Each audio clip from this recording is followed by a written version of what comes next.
أشهد أن لا إله إلا الله.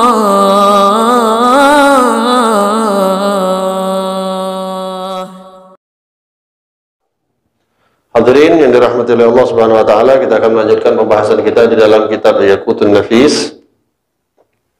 Yang pada pertemuan terakhir kita sudah selesai membahas hal-hal yang berkaitan dengan syarat-syarat sahnya salat.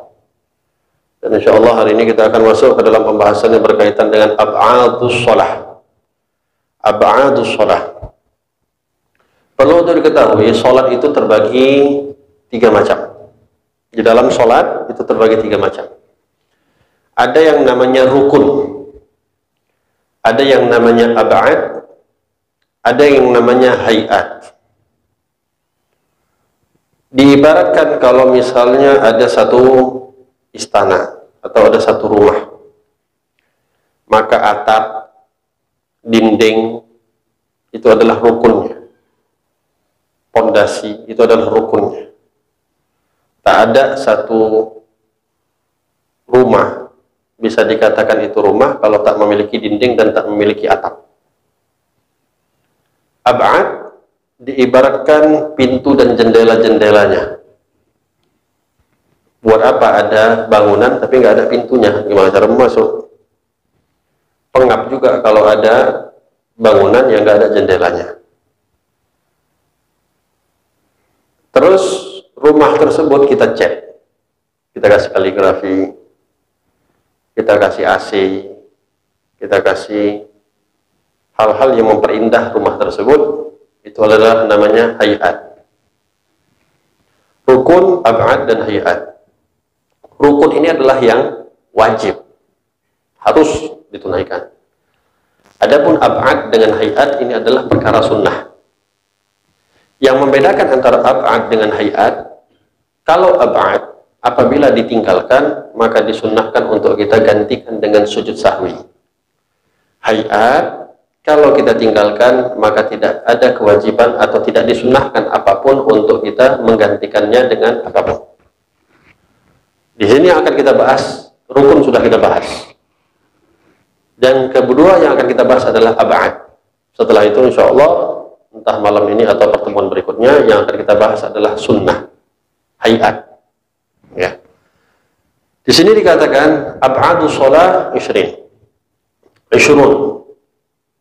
Sunnah ab'ad di dalam sholat itu 20. Ingat, saya ulang sekali lagi. Sunnah ab'ad yang kita bahas di sini adalah yang kalau ditinggalkan maka kita disunnahkan untuk menggantikannya dengan sujud sahwi. Ada pembahasan sujud sahwi yang khusus nanti akan kita bahas, tapi insya Allah semua rata-rata sudah pernah lah atau sudah tahu. Sujud sahwi ini adalah 2 kali sujud yang dilakukan oleh seseorang ketika sebelum salam setelah mengucapkan atau membaca tasyahud akhir. Disunnahkan bagi orang-orang yang salah satunya sebab disunnahkan sujud sahwi adalah meninggalkan sunnah ab'ad yang akan kita bahas ini. Supaya kita tahu kalau ada di antara kita nanti ketika sholat ada sunnah-sunnah ab'ad ini yang kita tinggalkan, maka cara menyempurnakannya adalah dengan sujud sahwi tadi. Oke, di sini dikatakan ab'adus shalah 20. Sunnah ab'ad di dalam sholat itu ada 20. Yang pertama al-qunut wa qiyamuhu. Kunut dengan berdirinya. Ini kita berbicara di dalam mazhab Syafi'i. Dan semuanya kita maklum. Di sini ada kunut? Alhamdulillah. Teman-teman mazhab yang lain kita nggak tahu. Tapi alhamdulillah di sini ada kunut, dan memang mazhab kita Syafi'i mensunnahkan kunut. Memang terjadi beberapa pendapat ulama. Semisal Imam Abu Hanifah itu mengatakan kunut tidak ada, kunut subuh. Imam Malik ada, mengatakan kunut subuh itu disunnahkan, cuman caranya yang berbeda. Imam Syafi'i sudah kita tahu semuanya, kunut subuh itu adalah sunnah. Dan Imam Ahmad bin Hanbal ada 2 pendapat, mengatakan ada yang membaca kunut dan ada yang mengatakan tidak membaca kunut. Kunut itu sendiri ya merupakan hadisnya itu jelas sebenarnya. Hadis tentang masalah kunut. secara mutlak. Baik kunut ketika subuh, baik kunut ketika 15 hari terakhir di bulan Ramadan ketika sholat witir, atau yang ketika kunut nazilah. Ya. Lalu di sini dikatakan wahal yusan mashul wajhi ba'dal kunut fihi khilaf. Apakah disunnahkan, ini yang berkaitan dengan kunut masih kita berbicara, apakah disunnahkan mengusap wajah ketika setelah selesai kunut? Maka di sini ada yang mengatakan khilaf. Adapun yang mengatakan apabila disunnahkan mengusap wajah, itu daripada hadis Nabi SAW yang mengatakan idza da'auta fad'u bi butuni kaffaik. Kalau kamu berdoa, berdoalah dengan butuni kaffaik. Apa nama ini, bahagian batin, telapak tanganmu. Wala tad'u bi duhurihima. Jangan berdoa dengan begini. Dengan bahagian atasnya. Berdoalah dengan telapak tanganmu. Fa idza faraghta famsah bihima wajhak. Kalau udah selesai, maka usap wajahmu. Ini riwayat Abu Dawud dan Ibn Majah. Ini hadis riwayat Abu Dawud dan Ibn Majah. Dari hadis ini, ulama sebahagian mengatakan berarti setiap kali doa apapun disunahkan mengusap wajah. Wa minhu man yaqul, di antara mereka yang mengatakan yamsah wajahu kharijus shalah, itu hanya untuk orang yang di luar, berdoa di luar salat. Kalau di dalam salat tidak boleh, tidak disunnahkan. Wa qalu inna Rasulullah sallallahu alaihi wasallam ma masah wajahu ba'da dua illa fi thalathi mawadi' ma'rufah. Karena mereka mengatakan bahwasanya Rasulullah SAW itu, ini yang mengatakan tidak disunnahkan di dalam salat mengusap wajah, bahwasanya Nabi sallallahu alaihi wasallam itu tidak mengusap wajahnya setelah selesai beliau berdoa kecuali pada 3 tempat. Kapan? Fi Badr, di perang Badar. Setelah Nabi berdoa, Nabi mengusap wajah. Yang kedua, fi Khandaq, di perang Khandaq, Nabi berdoa, Nabi mengusap wajah. Yang ketiga, saya lupa. Bukan saya yang lupa, yang meriwayatkan bilang lupa. Wa nasitul maudhi' tsalits. Yang beliau mengatakan, aku lupa tempat yang ketiga di mana. Bukan saya yang lupa. Ini riwayatnya yang mengatakan lupa. Tamam. Fa ba'dul ulama yaqulun, ada ulama lain mengatakan la yusannu mashul wajh bil yadin ba'da du'a. Amma rafa'al yadin famasnun. Ada juga yang mengatakan enggak disunnahkan sama sekali mengusap wajah setelah berdoa. Tapi yang namanya mengangkat tangan itu disunnahkan mutlak. Lakin qalbul yadin, qalabal yadin athna al-qunut 'inda qawlihi wa kina syarra ma qadid, hadhihi mas'alah takallamu fiha katsira. Adapun mengubah tangan ketika wa kina syarra ma qadid, itu yang Allahumma hdina bi'idin. Wa tas wa kina syarra ma qadid, kita ubah tangan kita. Di sini ada khilaf ulama, banyak yang mengatakan pendapatnya mereka para ulama. Namun yang mu'tamad yang ingin saya sampaikan adalah tidak disunnahkan mengubah tangan. Tetap tangannya begini, dan amalnya para ulama kita tidak mengusap wajah ketika sholat. Jadi ketika kunut tidak disunnahkan untuk mengusap wajah. Tamam. Fashuli wal Halabi qala biqalbil yadain. Ada 2 imam, namanya Imam Shuli atau Imam Syauli dan Imam Halabi. Itu mengatakan disunnahkan mengubah tangan. Wal gharib anna minal ulama man qala tabtul shalah biqalbil yadain. Tapi lucu kata beliau. Ini ada yang saya bacakan ini kayak curhatan beliau ini sendiri yang ngarang kitab. Yang ini kitab namanya Yaqutun Nafis. Ini yang ngarang Habib Ahmad bin Umar Syatiri. Syarahnya di dalam kitab ini yang saya baca tadi itu anaknya yang beliau, anaknya sendiri, Habib Muhammad bin Ahmad bin Umar Syatiri. Ini yang tadi saya bacakan ungkapan daripada anaknya. Beliau mengatakan, wal gharib anna minal ulama man qala tabtulu shalah biqalbil yadain. Tapi lucu kata beliau, ada pula ulama yang mengatakan dengan membalikkan telapak tangan itu dapat membatalkan salat.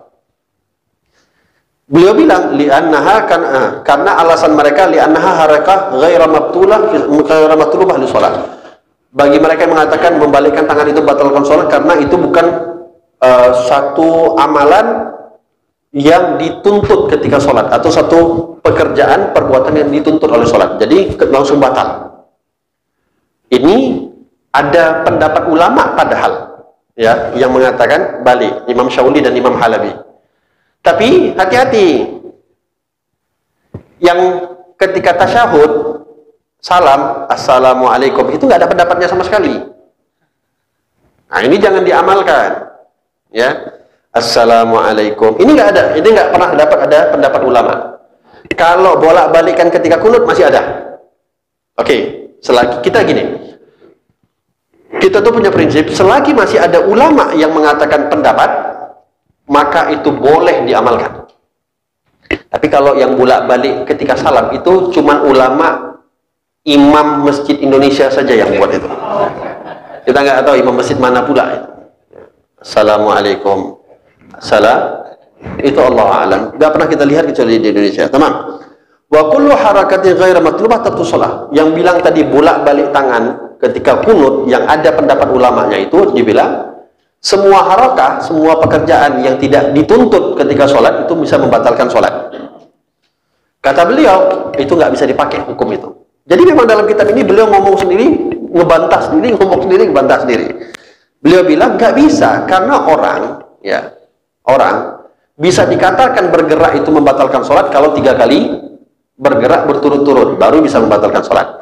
Tadi juga saya nggak katakan yang bilang yang buat balik kayak gini zon batal sholat, enggak. Tapi tidak ada itu, tidak ada, entah dari mana. Ya, tamam. Asbabul khilaf bainal ulama fil kunut. Di sini dibahas apa sih sebab kok bisa ada khilaf antara ulama di dalam kunut. Wa qad hadatsat ikhtilafat katsirah bainal ulama fil kunut. Telah banyak perbincangan ulama tentang permasalahan perbedaan di dalam kunut.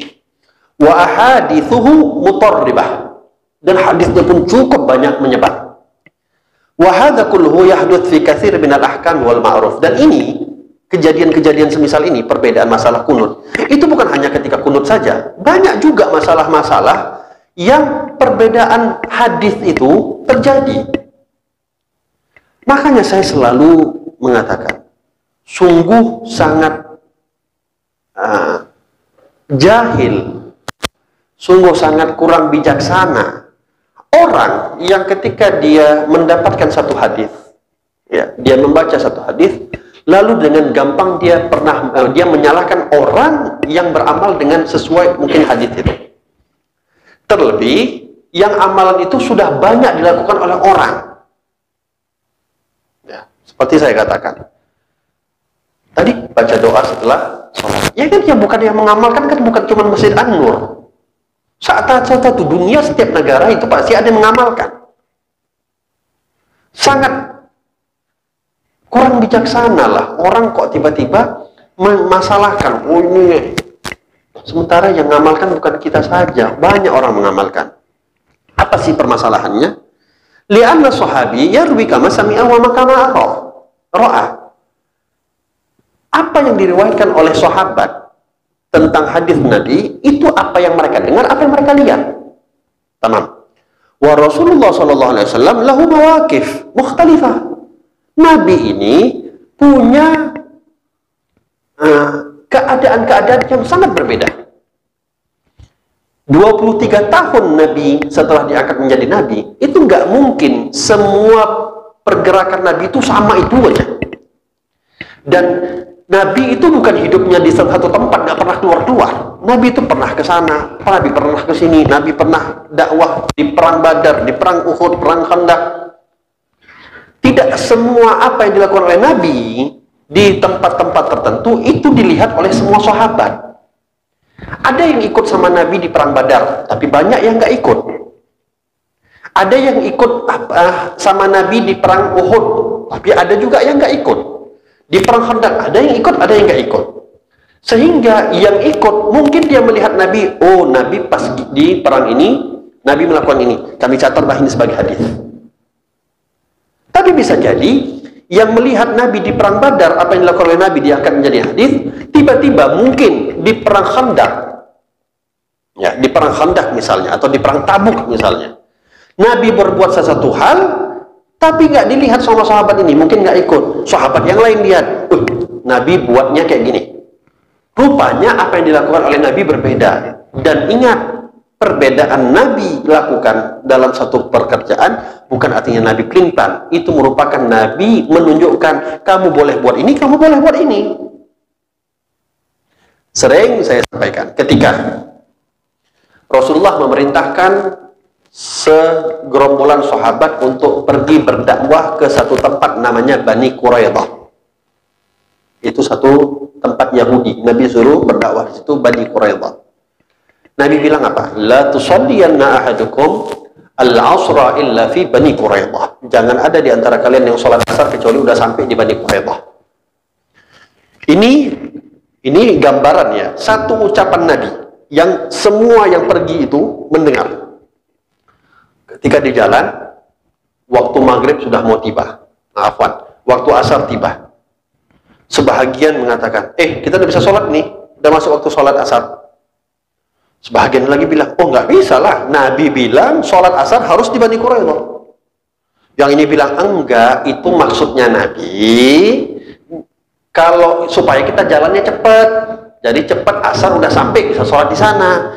Tapi kalau kita belum sampai dan kita perjalanan kita masih agak jauh, sholat terus sekarang di sini. Ini, gerombolan sahabat ini, sama-sama langsung mendengar dari ucapannya Nabi. Jangan sholat asar di Bani Quraidah. Tapi di pertengahan jalan ada perselisihan pendapat. Akhirnya yang, enggak, pokoknya kita sholat awal waktu, fadilahnya ada segala macam, sholat mereka. Yang satu lagi bilang, enggak, kami pokoknya, Nabi bilang jangan sholat asar di sana, ya sholat asar di sana. Sampai-sampai dikatakan mereka yang tidak sholat di jalan di Bani Quraidah itu sudah hampir masuk waktu maghrib. Baru mereka sholat, hampir masuk waktu maghrib. Pulang, ada yang menyampaikan peristiwa ini kepada Nabi Muhammad. Nabi bilang, yang sholat di jalan betul, yang sholat di Bani Quraidah betul. Nggak disalahkan dua-duanya sama Nabi. Yang sholat di jalan dia menjaga fadilah awal waktu, yang sholat di Bani Quraidah dia menjaga perintah aku. Awal waktu dan perintah Nabi sama-sama baik. Artinya tengok kesananya Nabi tidak menyalahkan salah satu, membenarkan keduanya. Toh gak ada yang keluar dari syariat yang dilakukan oleh mereka. Walihada tadi dikatakan, kenapa di sini banyak masalah terjadi perbedaan pendapat ulama? Itu tadi sebabnya ada sahabat yang melihat Nabi berbuat itu dicatat.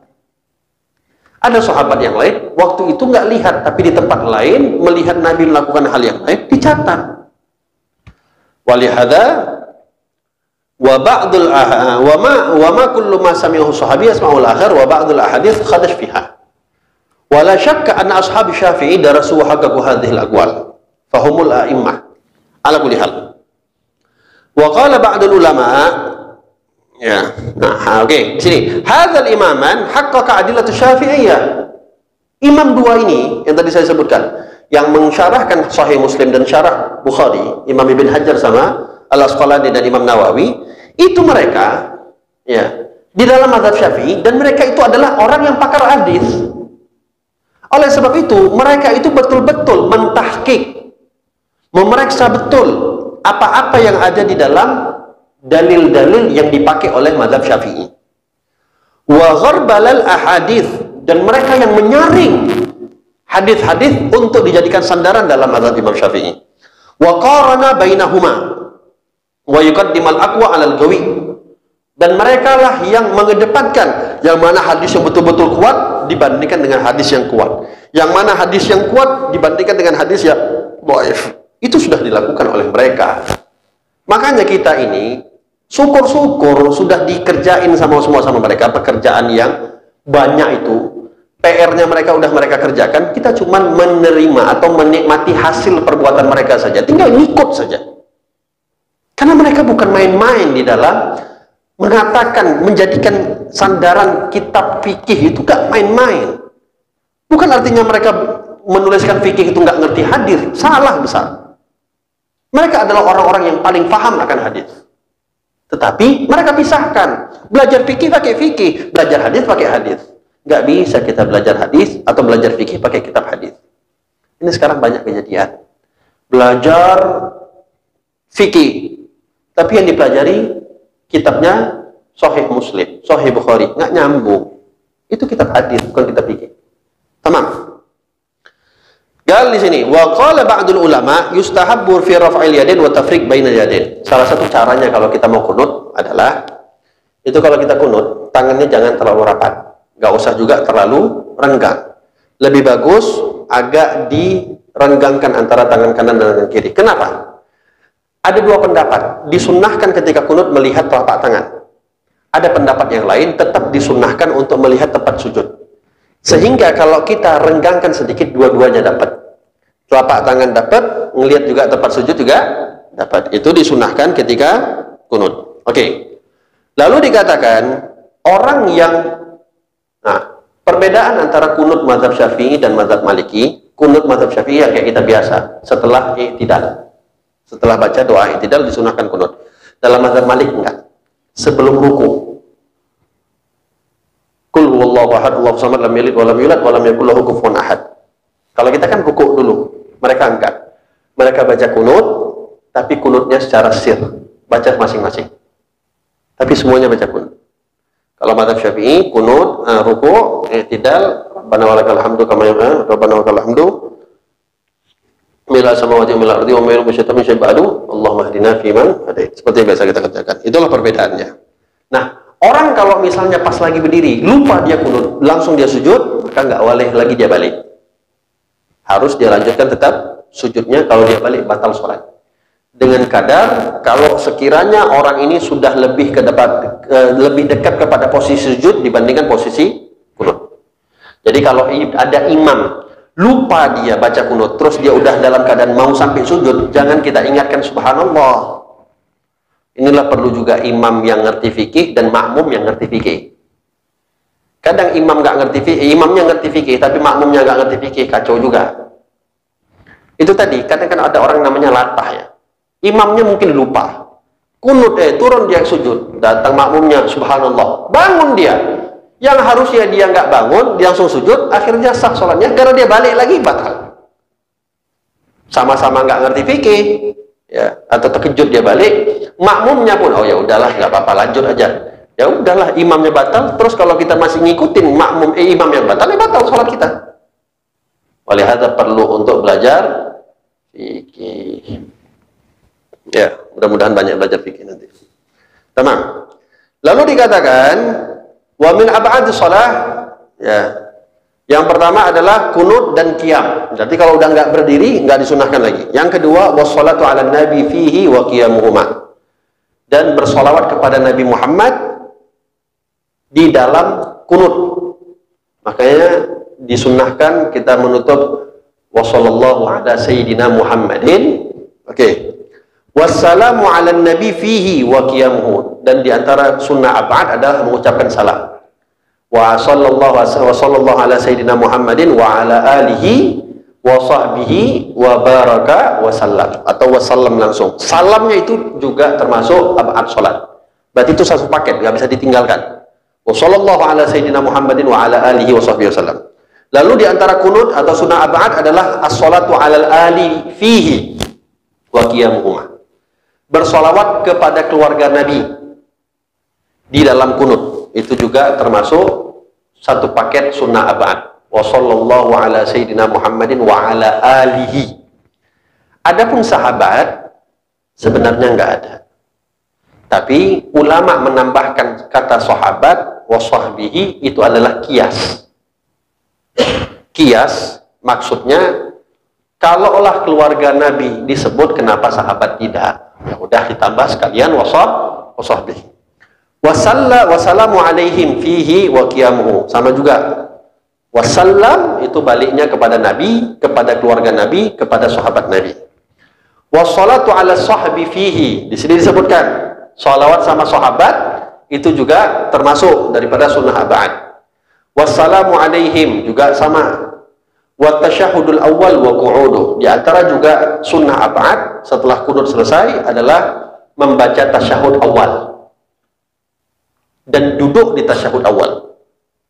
Jadi tasyahud awal kalau kita tinggalkan itu tidak membatalkan sholat. Hanya saja kita disunahkan sujud sahwi. 2, bacaan tasyahud awalnya. Yang kedua, duduknya. Kalau cuma duduk saja, nggak baca tasyahud awal, itu juga disunahkan sujud sahwi. Atau dua-duanya nggak dibaca, dia langsung berdiri, sholatnya tetap sah, nggak dianggap batal. Makanya ini termasuk sunnah tasyahud awal. Kalau misalnya ada kejadian dari rakaat kedua misalnya, kita lupa tasyahud awal, langsung naik rakaat ketiga, ini juga sama. Makmum jangan pandai-pandian mengingatkan subhanallah. Udah berdiri dia masuk rakaat ketiga, diingatkan subhanallah, balik dia, batal sholat. Kenapa? Dia sudah berdiri, itu sudah masuk ke dalam rukun. Kalau dia balik, dia tinggalkan lagi, dan baliknya itu untuk yang sunnah, tidak boleh mengedepankan rukun di atas sunnah. Nah, mengedepankan sunnah di atas rukun, itu tidak boleh. Tidak boleh mengedepankan sunnah di atas rukun. Walihada, saya pernah cerita, entah Allah alam, saya pernah kejadian. Dulu ada satu masjid saya ngajar. Ya, satu masjid saya ngajar fikih. Itu Pak, mohon maaf, yang hadir setahun saya ngajar situ, nggak lebih 4 orang. Memang sabar-sabar lah. Itu lama saya ngajar situ. Sebelum saya balik ke Yaman lagi yang kedua kali. Subhanallah, satu kali saya jadi imam maghrib. Saya ngajar situ habis maghrib. Saya sholat, saya lupa tasyahud awal. Saya langsung berdiri. Makmum ingatkan, subhanallah. Ya namanya kalau kita balik ya batal. Ya saya lanjutlah. Rakaat ketiga kan saya nggak baca Fatihah. Nah, saya nggak jaharkan Fatihah, nggak besarkan suara. Subhanallah. Ya saya diam saja, ya, lanjutkan saja. Subhanallah, subhanallah. Satu masjid bilang subhanallah. Dikira ini budak apa imamnya ini, atau lagi ngayal atau apa. Wallahu alam. Ketika saya ada sampai bilang nggak mempan subhanallah, ada yang nyetung. At-tahiyatul barakatul salam. Supaya ngingetin itu balik lagi tahiyat. Enggak, saya berdiri. Ketika saya udah ruku, kelabakan semuanya, langsung berdiri semuanya. Alhasil, setelah salam, sebelum saya berzikir, saya langsung jelaskan. Ini lagi rame, sholatnya rame. Pas hadir taklim 3-4 orang. Ini yang palanya kita sekali. Akhirnya kita jelaskan hukum. Kenapa saya nggak duduk, nggak kembali? Saya bilang, inilah perlunya untuk kita belajar. Alhamdulillah besoknya 20 orang yang sudah paham atau yang mau belajar fikih. Dan akhirnya saya balik ke Yaman. Nggak lama pula 20 itu bertahan. Nggak lama saya balik lagi ke Yaman, akhirnya bubar semua. Ala kulli hal. Tamam, buat tasyahud awal, ya, tasyahud awal dan duduknya. Dan wassalatu ala nabi fihi wa qu'uduhuma. Shalawat sama Nabi Muhammad SAW di dalam tasyahud awal juga disunahkan. Sunnah apaan? Jadi at-tahiyatul assalamualaikum ya nabi rasulullah sallallahu alaihi wa alihi wasallam asyhadu an la ilaha illallah wa anna muhammadar rasulullah Allahumma shalli ala sayyidina, pakai sayyidina, saya anjurkan pakai sayyidina, jangan pakai sayyidina Muhammad. Oke, di sini ada khilaf. Apakah menyebut Ali Muhammad itu disunahkan di tasyahud awal atau tidak? Yang mu'tamad, yang dipakai oleh ulama, menggunakan sholawat kepada keluarga Nabi. Tapi Pak, tidak dianjurkan membaca setelah itu. Sholawat cukup Allahumma sholli ala sayyidina Muhammad wa ala ali sayyidina Muhammad. Enggak perlu panjang-panjang. Kama sholaita ala sayyidina Ibrahim, itu enggak. Ketika tasyahud awal, beda tasyahud akhir, disunahkan membaca yang full. Tasyahud awal cukup cuma Allahumma sholli ala sayyidina Muhammad wa ala ali sayyidina Muhammad. Kalau imamnya panjang, enggak apa-apa, kita sempurnakan. Imamnya belum selesai, kita udah selesai. Full kan enggak apa-apa daripada diam. Ya. Tapi bagi imam enggak boleh memanjangkan tasyahud awal sampai sempurna. Ketika di rakaat kedua, bagi imam tidak boleh memanjangkan sampai selesai tasyahud awal. Itu bisa batal sholatnya. Ya, itu perhatian. Tamam. Wassalatu 'alal ali fi tasyahud al-akhir. Dan sholawat kepada keluarga Nabi. Sholawat kepada keluarga Nabi di tasyahud akhir. Itu adalah sunnah ab'ad. Kalau ditinggalkan, maka disunnahkan sujud sahwi. Ya. Allahumma sholli ala sayyidina Muhammad wa ala ali sayyidina Muhammad. Itu untuk keluarga Nabi di tasyahud akhir, kalau ditinggalkan disunnahkan sujud sahwi. Makanya kata Imam Syafi'i, ya ahla baiti Rasulillahi hubbukum fardun 'alan nasi fil Qur'ani anzalahu. kafakum fakhran bi annakum man lam yusalli alaikum la salata lahu. Salawat kepada keluarga Nabi di dalam tasyahud akhir itu ada khilaf. Ada yang mengatakan rukun, ada yang mengatakan sunnah ab'ad. Kenapa mengatakan rukun? Ada satu qasidah Imam Syafi'i, syair Imam Syafi'i yang tadi saya bacakan. Ya ahla baiti Rasulillahi hubbukum. Wahai keluarga Rasulullah sallallahu alaihi wasallam, ahlul baitnya Nabi, hubbukum, mencintai kalian adalah fardun minallahi fil Qur'ani anzalahu. Merupakan satu hal yang wajib, yang difardukan, diwajibkan oleh Allah, disebut di dalam Al-Quran. La as'alukum alaihi ajra il mawaddata fil qurba, kata Allah dalam Al-Quran. Wahai Muhammad, kul la as'alukum alaihi ajra. Allah pernah bilang sama Rasulullah, ya Rasulullah, sampaikan kepada para sahabat dan kepada semua mukminin, la as'alukum alaihi ajra. Aku berdakwah tidak mengharapkan imbalan apapun. Illal mawaddata fil qurba. Yang aku harapkan sebagai imbalan dakwahnya Nabi adalah kalian cintai keluarga aku. Itu kata Allah, perintah untuk Nabi Muhammad sampaikan. Kata Imam Syafi'i, fardun 'alan nasi fil Qur'ani anzalahu. Merupakan fardun mencintai Nabi Muhammad, mencintai keluarga Nabi di dalam Al-Qur'an yang diturunkan oleh Allah Subhanahu wa taala. Kafakum fakhran bi annakum, cukuplah satu kemuliaan dan kebanggaan bagi kalian, wahai kalian ahlul bait Nabi, man lam yusalli alaikum la salata lahu, yang tidak salawat ke atas kalian di dalam salatnya tidak dianggap salatnya. Dari sini ulama mengatakan berarti rukun. Kenapa? Nggak sah salat kalau nggak tasyahud.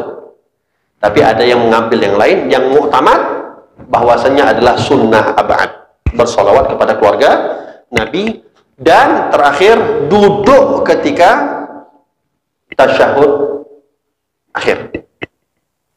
Itu bukan duduk tasyahud akhirnya, duduk ketika sholawat kepada keluarga Nabi di tasyahud akhir. Kalau duduk tasyahud akhir itu wajib, rukun. Duduk ketika sholawatnya kepada keluarga Nabi, duduk ketika sholawat kepada keluarga Nabi di tasyahud akhir itu merupakan juga sunnah ab'ad di dalam sholat. Wallahu a'lam bisawab. Itulah yang kalau kita jumlahkan 20. Saya sebut secara cepat, kunut dan berdirinya. Sholat kepada Nabi dan berdirinya di dalam kunut 4. Salam sama Nabi dan berdirinya 6. Sholawat kepada keluarga Nabi dan berdirinya 8. Salam kepada keluarga Nabi dan berdirinya 10. Salawat kepada sahabat dan berdirinya 12. Salam kepada para sahabat dan berdirinya 14. Tasyahud awal dan duduknya 16. Salawat kepada Nabi di dalam tasyahud awal dan duduknya 18. Salawat kepada keluarga Nabi di tasyahud akhir dan duduknya 20. Itulah 20 sunnah ab'ad di dalam salat, yang di dalam sebahagian fikih memang nggak sampai 20. Semisal dalam kitab Sakinah itu cuma 7. Ini karena pakai duduk-duduknya, berdiri-berdirinya pun dihitung, makanya lebih banyak. Ya, wallahu a'lam bishawab. Insyaallah kita akan lanjutkan pada pembahasan berikutnya tentang sunnah-sunnah salat. Ada yang bertanya? Silahkan.